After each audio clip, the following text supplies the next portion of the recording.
Hey, hey.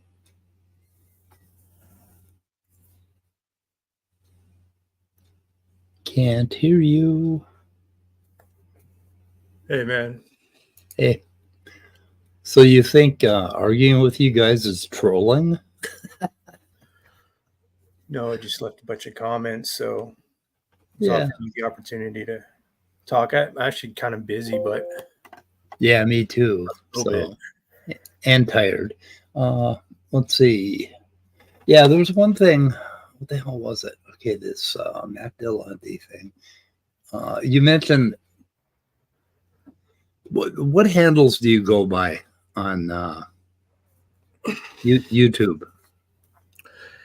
Certainty still exists. Yeah, you were talking to me at the end of a Jim Bob stream. I think maybe your last one live. Yeah, what handle did you go by?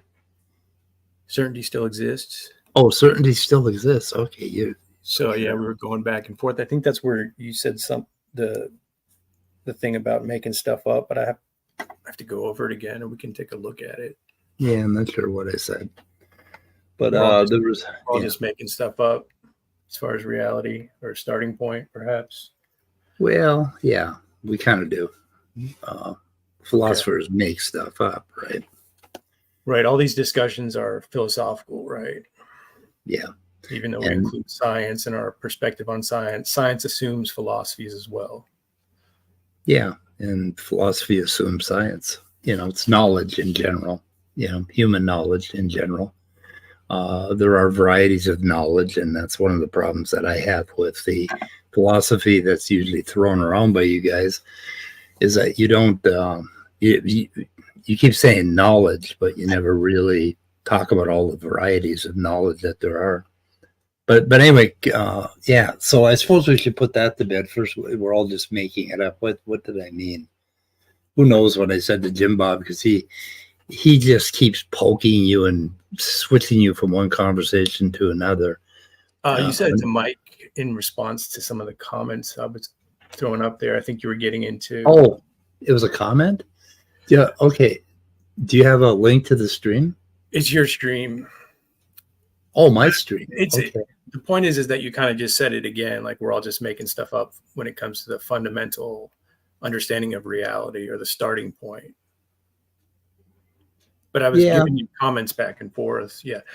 So, I mean, if that's the case, then what are we arguing? We're just making things up, and then we're arguing whose idea that's made up is better. And then we're going to go into an ad populum and get agreements and say, well, we have more people on our side, so let's go with that. We're going to go with that. Well, why would you do that? I never suggested that. If you're making reality up, why are you arguing with people about the reality they're making up? Would be the point. Well, we're making metaphysics up, basically. We're making metaphysics up. So nothing is actually real. We're just making it up. No. There is actually real stuff, and there is a right way to do metaphysics. If you look at, what is her name? There's a book. Damn, I can't think of the name. You never think of her name. I don't know why. But anyway, yeah, there are philosophers that have written really good books on metaphysics, and they are very different than some of the metaphysics that I hear on amateur YouTube channels. And I prefer actual metaphysics to making shit up. Like, okay, we can make shit up. Like, I can say, can I swear? Is that okay? Yeah. Okay. Only if you're a tough guy. Okay. So only tough guys swear. Only tough guys swear. No. Yeah, I mean, older guys who are tough and have meaningful statements, they swear to emphasize that because it's cool. Like when you say, you know what, here's the fucking truth, man.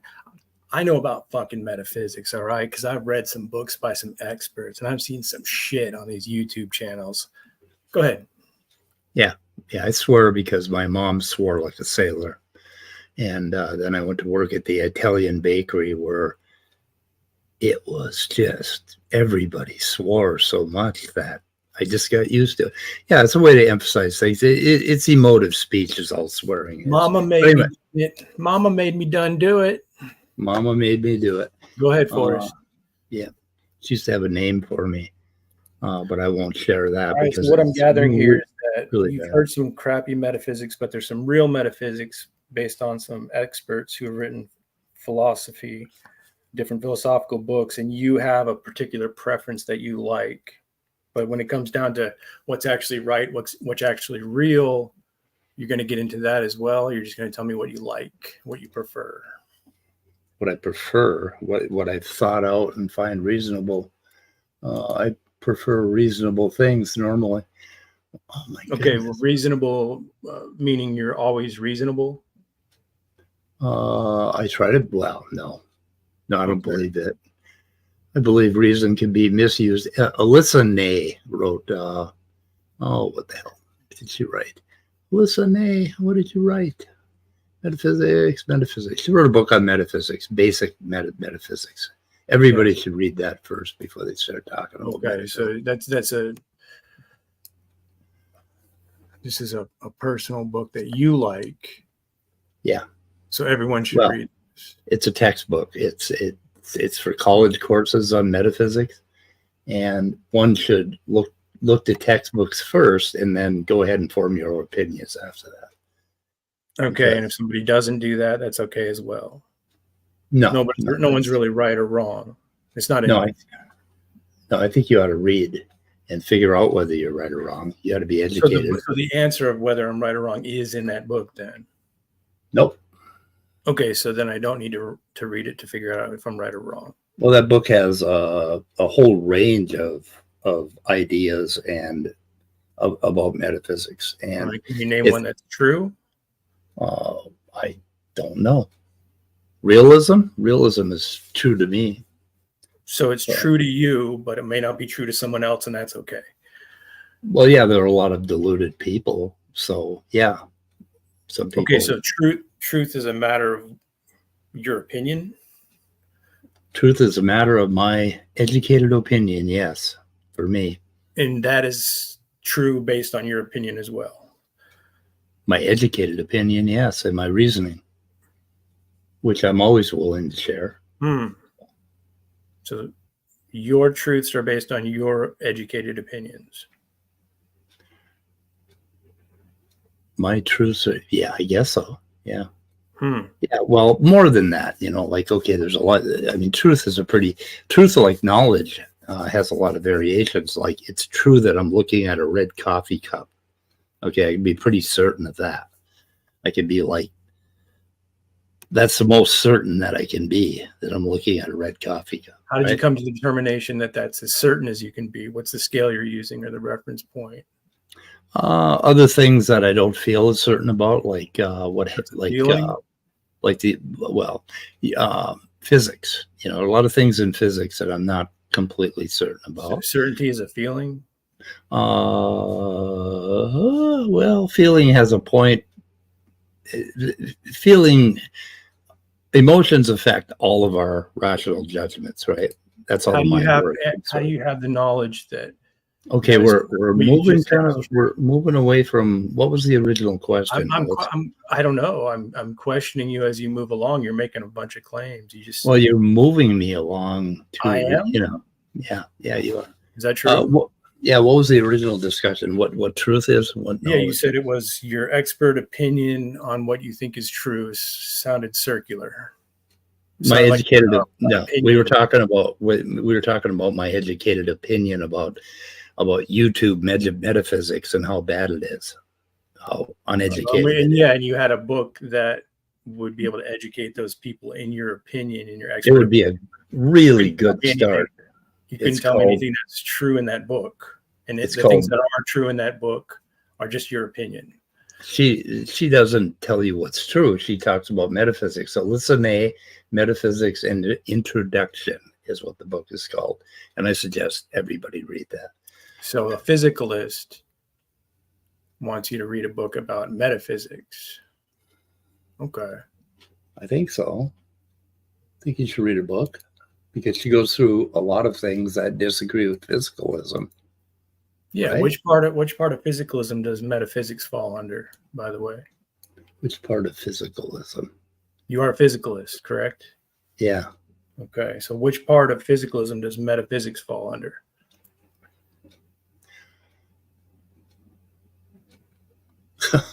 What? I think you got that backwards.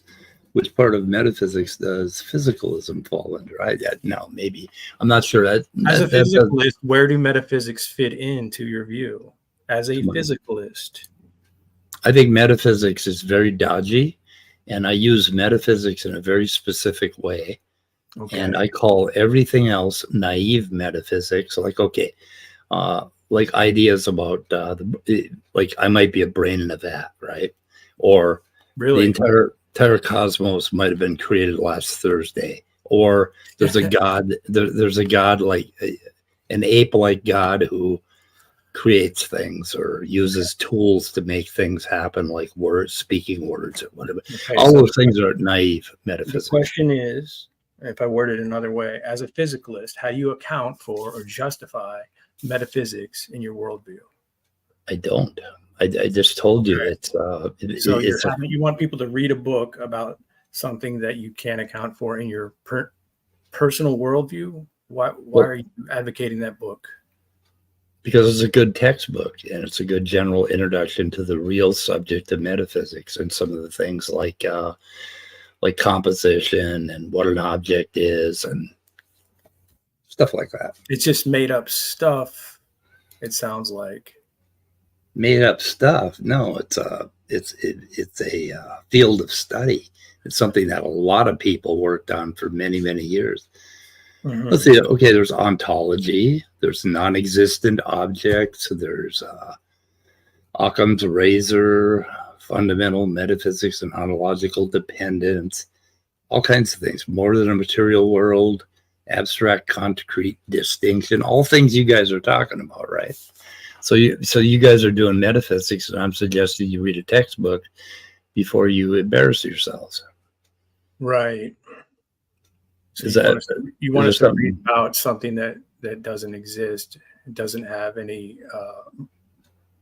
existence in reality in the physical world, right? Who said that? I'm asking you because I tried to ask how you account for metaphysics as a physicalist, and you just went into some sort of rant. Metaphysics is a subject in philosophy, right? Particular subject in philosophy. Uh-huh. And I'm suggesting that we educate ourselves on the subject. It's a subject in philosophy. Okay. I'm guessing that philosophy exists. Otherwise, we wouldn't be able to use the word and communicate on it, right? Where does it exist? Where does it exist? In these books, in So within conversation, the books, philosophy doesn't exist? in people's minds, Where? Is that proven empirically? in culture. Where is in culture? Where is metaphysics? If you say as a what are you physicalist, asking? like it's like the You're video. not making any sense. Okay, quit. Now start making sense. Hold on a sec. I'll ask you a question that you can make sense out of. You watched a video on the number 7. Where is the number 7? It was hold on. It was an atheist and a theist talking about this. And it got to the point where the atheist or the materialist or the physicalist was saying that the number 7 is in his head. Oh, who was that? Is that guy that you have a video on? The atheist talking to, he was talking to this, God, what is his name? You've had him on several. No, not Jay Dyer, somebody else. Where's the number 7? Okay, how can I find that? Is that the name of the video? Let's find the number 7, Mike. Where is it? Is that the number 7? Is that the name of the video? Talk about metaphysics and ontology. Where is the number 7?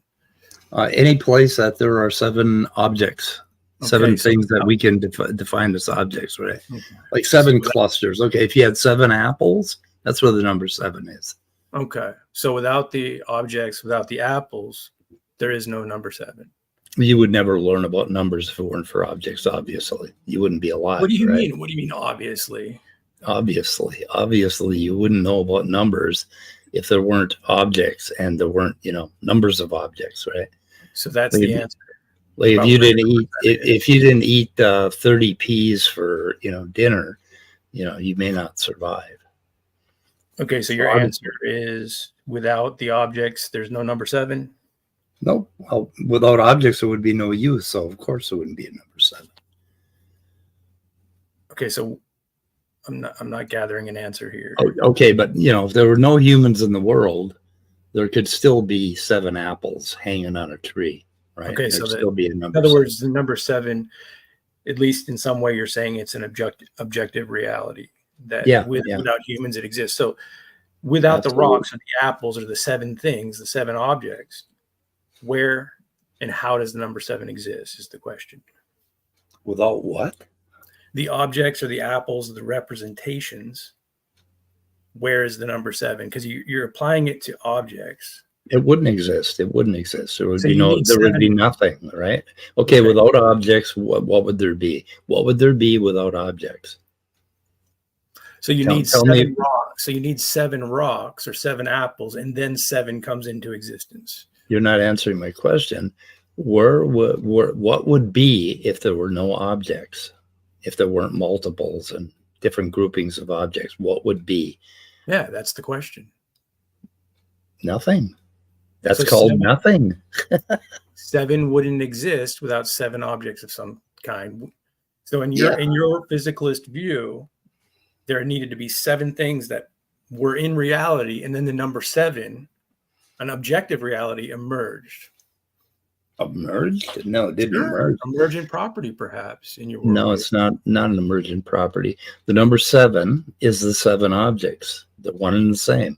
If there are no objects, then there's nothing. So the right? 7 apples is identically the same as the number 7. Who said that? How would you say that? I'm asking you.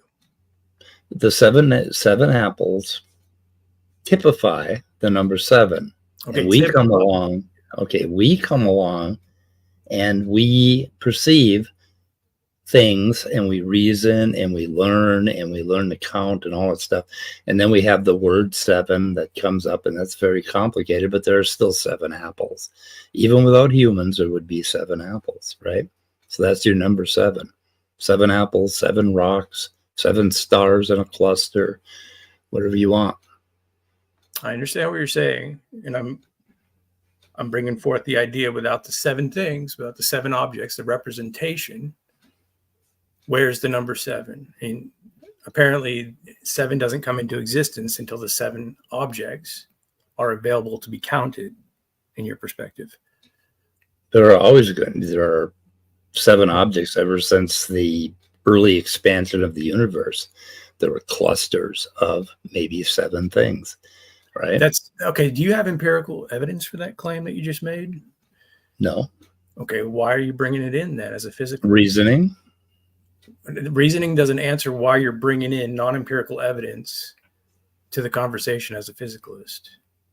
Non-empirical evidence as a conversation. You're just giving me some sort of attestation of the universe or before things began. And you said it wasn't empirically verified. So why are you bringing it into the conversation? So if you had no reason and you just had empirical evidence, what would you have in your brain? How would your brain work? How would I know? Yeah, well, I guess raccoons do it that way. But they reason. Back to the conversation. Before the 7 things, the 7 objects, there is no 7. There needs to be 7 things to be counted, and then the number 7 is an objective reality.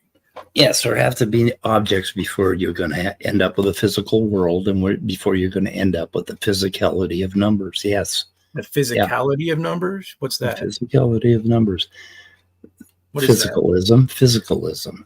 What is the physicality of numbers? That's all there is. Everything is physical. Everything is physical. You think number theory is physical? Yeah, it's based on physical things. We abstract from it, but then that involves brains and reasoning and humans. So you've moved off the mark, right? We're talking about a world without humans, without brains. Say we're talking about a world without brains. The number 7 is still there. Otherwise, there is no world.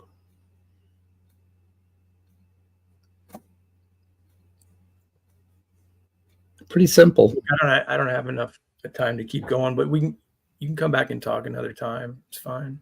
Yeah. Okay. Well. All right. Thanks for coming in, Mike. Yeah. Okay. Thank you. Bye. Take care.